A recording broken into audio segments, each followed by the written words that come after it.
2026 T20 ప్రపంచ cup తుది సమరానికి సమయం ఆసన్నమైంది.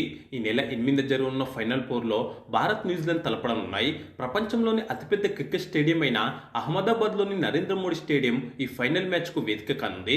1,30,000 మంది అభిమానులు ప్రత్యక్షంగా వీక్షిస్తుండగా ప్రపంచ కప్ ట్రోఫీ కోసం భారత్, న్యూజిలాండ్ జట్లు నువ్వా నేనా అన్నట్టుగా తలపడనున్నాయి. వరుసగా రెండోసారి టీ20 ప్రపంచ కప్ ట్రోఫీ గెలిచి ఈ ఘనత సాధించిన మొట్టమొదటి జట్టుగా చరిత్ర సృష్టించాలని టీమిండియా ఈసారైన ఫైనల్లో గెలిచి తొలిసారిగా ప్రపంచ కప్ ట్రోఫీని ముద్దాడాలని న్యూజిలాండ్ పట్టుదలగా ఉన్నాయి. అలాగే భారత్ ఈ ట్రోఫీ గెలిస్తే తొలిసారిగా టీ20 ప్రపంచ కప్ ను ఆతిథ్య జట్టు గెలిచినట్టు అవుతుంది.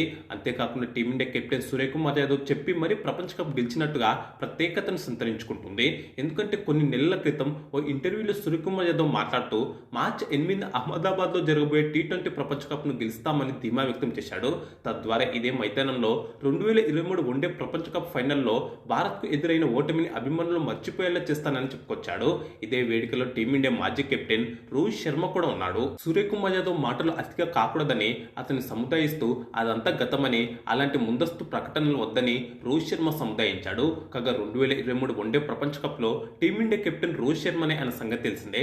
ఏదైతేనే నాడు సూర్యకుమార్ యాదవ్ చెప్పినట్టుగానే నిజంగానే అహ్మదాబాద్ లో టీమిండియా ప్రపంచ కప్ గెలవడానికి మరో అవకాశం వచ్చింది.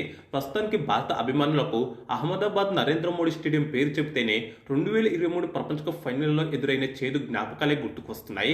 అయితే 3 ఏళ్ల తర్వాత ఆ చేదు జ్ఞాపకాలను కాలగర్భంలో కలిపేసి మధురమైన జ్ఞాపకాలను నింపుకోవడానికి భారత జట్టుకు సువర్ణ అవకాశం వచ్చింది. కానీ పొరపాటున ఓడిపోతే మాత్రం భవిష్యత్తులో నరేంద్ర మోడీ స్టేడియం పేరు చెబితే చాలు భారత అభిమానులు వణికిపోయే రోజులు ఖచ్చితంగా వస్తాయి. కాబట్టి ఎట్టి పరిస్థితుల్లో ఈ ఫైనల్లో మన జట్టు గెలవాల్సిందే. ప్రస్తుతం ఉన్న ఫామ్ ను బట్టి చూస్తే స్థాయికి తగ్గట్టుగా ఆడితే టీమిండియా మూడోసారి టీ20 ప్రపంచ కప్ ను గెలవడం పెద్దగా కష్టం కాదు. కానీ గత రికార్డులు, ముఖ్యంగా ప్రత్యర్థి న్యూజిలాండ్ టీమిండియాను కలవరపెడుతున్నాయి. కాగా గత రికార్డులతో పాటు ఈ మ్యాచ్ కు పిచ్చు ఎలా ఉండబోతుంది, మ్యాచ్ రోజు వర్షం వస్తే పరిస్థితి ఏంటి, ఒకవేళ మ్యాచ్ రద్దయితే ప్రపంచ కప్ ట్రోఫీ ఎవరికి ఇస్తారు, ముఖ్యంగా ఈ ఫైనల్ మ్యాచ్ కు 2 జట్ల ప్లేయింగ్ లెవెల్ ఎలా ఉండబోతుందో ఈ వీడియోలో మాట్లాడుకుందాం. అంతకన్నా ముందు ఈ ఫైనల్ పోర్ లో మన టీమిండియాకు మద్దతుగా కామెంట్స్ బాక్స్ లో జై టీమిండియా అని కామెంట్ చేయండి ప్లీజ్. ఇక లేట్ చేయకుండా అసలు విషయంలోకి వెళ్ళిపోదాం. ముందుగా గత రికార్డుల విషయానికి వస్తే భారత్, న్యూజిలాండ్ జట్లు టీ20 ఫార్మాట్ లో ఇప్పటి వరకు 30 మ్యాచ్లు తలపడ్డాయి. ఇందులో అత్యధికంగా టీమిండియా 18 మ్యాచ్లో గెలిస్తే న్యూజిలాండ్ 11 గెలిచింది, 1 టై అయింది. భారత్, న్యూజిలాండ్ మధ్య చివరిగా జరిగిన టీ20 సిరీస్ ను కూడా మన జట్టు 4-1 గెలుచుకుంది. ఇదే మైదానంలో భారత్ కివీస్ ఓసారి తలపడగా టీమిండియానే గెలిచింది. ఇక్కడి వరకు అంతా బాగానే ఉంది. కానీ టీ20 ప్రపంచ కప్ చరిత్రలో భారత జట్టు ఇప్పటి వరకు ఒక్కసారి కూడా న్యూజిలాండ్ను ఓడించలేకపోయింది అంటే మీరు నమ్ముతారా? కానీ ఇది నిజం. టీ20 ప్రపంచ కప్ చరిత్రలో భారత్, న్యూజిలాండ్ జట్లు 3 సార్లు తలపడితే అన్ని సార్లు కివీసే గెలిచింది. టీమిండియా ఒక్కసారి కూడా గెలవలేదు. ఈ రికార్డే ప్రస్తుతం టీమిండియాను కాస్త కలవర పెడుతుంది. కాకపోతే ఇటీవల కాలంలో ఐసీసీ టోర్నీల్లో న్యూజిలాండ్ పై టీమిండియా రికార్డు బాగుంది. 2023 వన్డే ప్రపంచ కప్ లీగ్ స్టేజ్ సెమీఫైనల్లో, 2025 ఛాంపియన్స్ ట్రోఫీ ఫైనల్లో న్యూజిలాండ్ పై టీమిండియానే గెలిచింది. పైగా ఈ ప్రపంచ కప్ ప్రారంభానికి ముందు కివీస్ తో జరిగిన టీ20 సిరీస్ ను కూడా భారత జట్టే గెలుచుకుంది. కాకపోతే అంత ముందు జరిగిన టెస్ట్ సిరీస్, వన్డే సిరీస్ లో ఓడిపోయింది. ముఖ్యంగా ఈ ఫైనల్లో న్యూజిలాండ్ ఓడిస్తే ఆ జట్టు చేతులు టెస్ట్ సిరీస్, వన్డే సిరీస్ లో ఎదురైన ఓటములకు ప్రతీకారం తెచ్చుకున్నట్టు అవుతుంది. అయితే న్యూజిలాండ్ ఓడించడం అంత తేలికేం కాదు. ఎందుకంటే ఆ జట్టు సెమీఫైనల్ వరకు తడబడుతూనే వచ్చినప్పటికీ సెమీస్ లో మాత్రం అద్భుతంగా ఆడింది. సూపర్ ఫామ్ లో ఉన్న సౌత్ ఆఫ్రికాని ఏకపక్షంగా ఓడించింది. అదే ఫామ్ ను కివీస్ ఫైనల్లోనూ కనబరిస్తే భారత్ కు కష్టాలు తప్పవు. ఇక ఈ మ్యాచ్ వేదికైన Ahmedabad Narendra Modi stadium pitch report విషయానికి వస్తే సాధారణంగా ఇక్కడ బ్లాక్ సైల్, రెడ్ సైల్ తో తయారు చేసిన 11 రకాల పిచ్లు అందుబాటులో ఉంటాయి. అయితే ఈ ఫైనల్ మ్యాచ్ కు రెడ్ సైల్ తో తయారు చేసిన పిచ్ ఉపయోగిస్తారా, లేదంటే బ్లాక్ సైల్ తో తయారు చేసిన పిచ్ ను ఉపయోగిస్తారా అనేది ఆసక్తికరం. బ్లాక్ సైల్ పిచ్ ను ఉపయోగిస్తే బ్యాటింగ్ కు అనుకూలంగా ఉంటుంది, భారీ స్కోర్లు నమోదవుతాయి. అదే రెడ్ సైల్ పిచ్ ఉపయోగిస్తే బ్యాటింగ్ చేయడం అంత ఈజీ కాదు, ముఖ్యంగా స్పిన్నర్లకు మంచి మద్దతు లభిస్తుంది. అదే జరిగితే టీమిండియా నుంచి వరుణ్ చక్రవర్తి, న్యూజిలాండ్ నుంచి మిచెల్ శాంట్నర్ కీలకమవుతారు. మొత్తంగా చూస్తే పిచ్ నుంచి ప్రారంభంలో పేసర్లకు మంచి స్వింగ్ తో పాటు బౌన్స్ లభిస్తుంటుంది.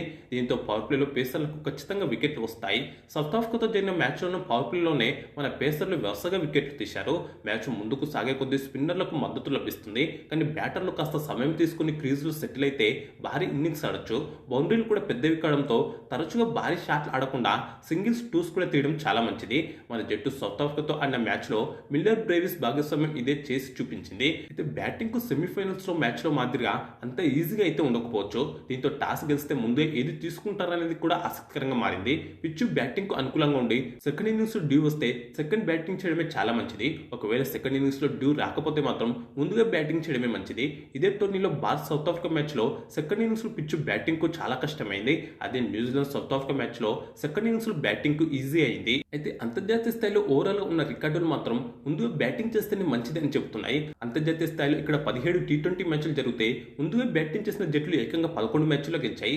సెకండ్ బ్యాటింగ్ చేసిన జట్లు 6 మ్యాచ్ల్లో మాత్రమే గెలిచాయి. పైగా ఫస్ట్ ఇన్నింగ్స్ సగటు స్కోర్ 174 ఉంటే సెకండ్ ఇన్నింగ్స్ సగటు స్కోర్ 150 మాత్రమే ఉంది. అంతేందుకు ఈ టోర్నీలోనే ఈ మైదానంలో ఇప్పటి వరకు 6 మ్యాచ్లు జరిగితే 4 సార్లు మొదట బ్యాటింగ్ చేసిన జట్లు, 2 సార్లు మాత్రమే సెకండ్ బ్యాటింగ్ చేసిన జట్లు గెలిచాయి. అదే ఐపీఎల్లో చూస్తే మాత్రం ఈ రికార్డులు సమానంగా ఉన్నాయి. ఇక్కడ ఇప్పటి వరకు 44 ఐపీఎల్ మ్యాచ్లు జరిగితే సరిగ్గా 22 సార్లు మొదట బ్యాటింగ్ చేసిన జట్లు, సరిగ్గా 22 సార్లు సెకండ్ బ్యాటింగ్ చేసిన జట్లు గెలిచాయి. కాబట్టి టాస్క్ ముందు పిచ్చు పరిస్థితులను సరిగ్గా అర్థం చేసుకుని నిర్ణయం తీసుకోవడం చాలా మంచిది. ఇక ఈ మైదానంలో భారత జట్టు ఇప్పటి వరకు 10 టీ20 మ్యాచ్లు ఆడింది. ఏకంగా 7 గెలిచి 3 మాత్రమే ఓడిపోయింది. ఈ ప్రపంచ కప్లోనే 2 మ్యాచ్లు ఆడింది. 1 గెలిచి 1 ఓడిపోయింది. అదే న్యూజిలాండ్కు మాత్రం ఈ మైదానంలో ఒక్క విజయం కూడా లేదు. ఆడిన రెండింటిలోనూ ఓడిపోయింది. టీ20 సిరీస్లో ఇదే మైదానంలో న్యూజిలాండ్తో జరిగిన మ్యాచ్లో భారీ స్కోర్ చేసి మరీ గెలిచింది భారత్. ఆ మ్యాచ్లో శుభ్మన్ గిల్ సెంచరీతో విచ్చుకుపడ్డాడు. అలాగే ఈ టోర్నీలోనే ఆడిన ఒక్క మ్యాచ్లోనూ న్యూజిలాండ్ చిత్తుగా ఓడిపోయింది. ఇక ఈ మ్యాచ్కు వర్షం నుంచి ఎలాంటి ఆటంకం లేదు. దీంతో పూర్తి మ్యాచ్ను చూడొచ్చు. ఒకవేళ పొరపాటున వర్షం పడి లేదంటే మరే ఇతర కారణంతోనైనా మ్యాచ్ రద్దయితే రిజర్వ్ డే కూడా ఉంది. కానీ రిజర్వ్ డే రోజు కూడా మ్యాచ్ నిర్వహణ సాధ్యం కాకపోతే మాత్రం ప్రపంచ కప్ ట్రోఫీని 2 జట్లు సమానంగా పంచుకుంటాయి. ఇక ఈ మ్యాచ్కు 2 జట్ల ప్లేయింగ్ లెవెన్ ఎలా ఉండబోతుందో మాట్లాడుతున్నాం. నాకు తెలిసి ఫైనల్ పోర్కు టీమిండియా ప్లేయింగ్ లెవెన్లో ఎలాంటి మార్పులు చేయరు. సేమ్ టీంను కంటిన్యూ చేస్తారు. వరుసగా విఫలం అవుతున్నప్పటికీ అభిషేక్ శర్మను కొనసాగిస్తారు. ఈ విషయంపై సెమీఫైనల్ తర్వాత సంజు సామ్సన్ మాటలను బట్టి అర్థమైంది. అంతేకాకుండా 2024 టీ20 ప్రపంచ కప్లో సెమీఫైనల్ వరకు విరాట్ కోహ్లీ కూడా అన్ని మ్యాచ్లు విఫలమయ్యాడు. కానీ ఫైనల్లో సర్ప్రైజ్గా అద్భుతంగా ఆడి గెలిపించాడు. ప్రస్తుతం అభిషేక్ శర్మ నుంచి కూడా టీం మేనేజ్మెంట్ అదే ఆశిస్తుంది. అలాగే న్యూజిలాండ్ ప్లేయింగ్ లెవెన్లో కూడా ఎలాంటి మార్పులు ఉండకపోవచ్చు. వాళ్ళు కూడా సేమ్ టీంను కంటిన్యూ చేసే అవకాశాలు ఎక్కువగా ఉన్నాయి. ప్రస్తుతం 2 టీములు కూడా దుర్భేద్యంగా ఉన్నాయి. ఎవరిని కూడా తక్కువగా అంచనా వేయడానికి వీల్లేదు. సంజు సామ్సన్ తన సూపర్ ఫామ్ను ఫైనల్లోనూ కొనసాగిస్తే భారత్కు తిరుగుండదు. అలాగే అభిషేక్ శర్మ, ఇషాన్ కిషన్, తిలక్ వర్మ, సూర్యకుమార్ యాదవ్, శివం దూబే, హార్దిక్ పాండ్యా, అక్షర్ పటేల్తో టీమిండియా బ్యాటింగ్, జస్ప్రీత్ బుమ్రా, హర్షదీప్ సింగ్, వరుణ్ చక్రవర్తి, హార్దిక్, అక్షర్తో బౌలింగ్ బలంగా ఉన్నాయి. సెమీఫైనల్ మాదిరి ఫైనల్లోనూ మన వాళ్ళు ఫీల్డింగ్లో అదరగొడితే టీమిండియాకు తిరుగుండదు. మొత్తంగా ఛాంపియన్ ప్లేయర్లతో టీమిండియా కలకలలాడుతుంది. అదే సమయంలో న్యూజిలాండ్ కూడా ఛాంపియన్ ప్లేయర్లతో బలంగా ఉంది.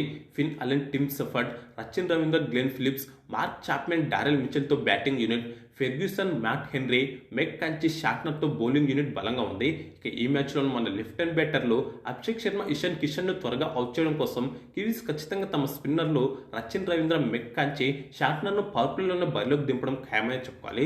దీంతో వీరి మధ్య ఒక మంచి బ్యాటింగ్ చూడొచ్చు. అలాగే స్టార్టింగ్ ఓవర్లో సంజు సామ్సన్, ఫెర్గ్యూసన్, హెన్రీని ఎలా ఎదుర్కొంటాడో చూడాలి. అలాగే Kiwis opener Tim Seifert, Finn Allen versus Harshdeep Singh, Hardik పాండ్యాగా చెప్పొచ్చు. ఎందుకంటే ఈ టోర్నీలో కివీస్కు బాగా రాణిస్తున్నది ఓపెనర్లే. అందుకే ఓపెనర్లో మన పేసర్లు త్వరగా అవుట్ చేయాలి.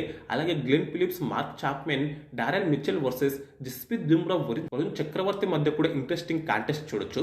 మొత్తం ఈ ఫైనల్ మ్యాచ్లను గెలిచి టీమిండియా కప్పు గెలవాలని కోరుకుందాం. ఇక ఈ వీడియోపై మీ అభిప్రాయాన్ని ఖచ్చితంగా కామెంట్ చేయండి.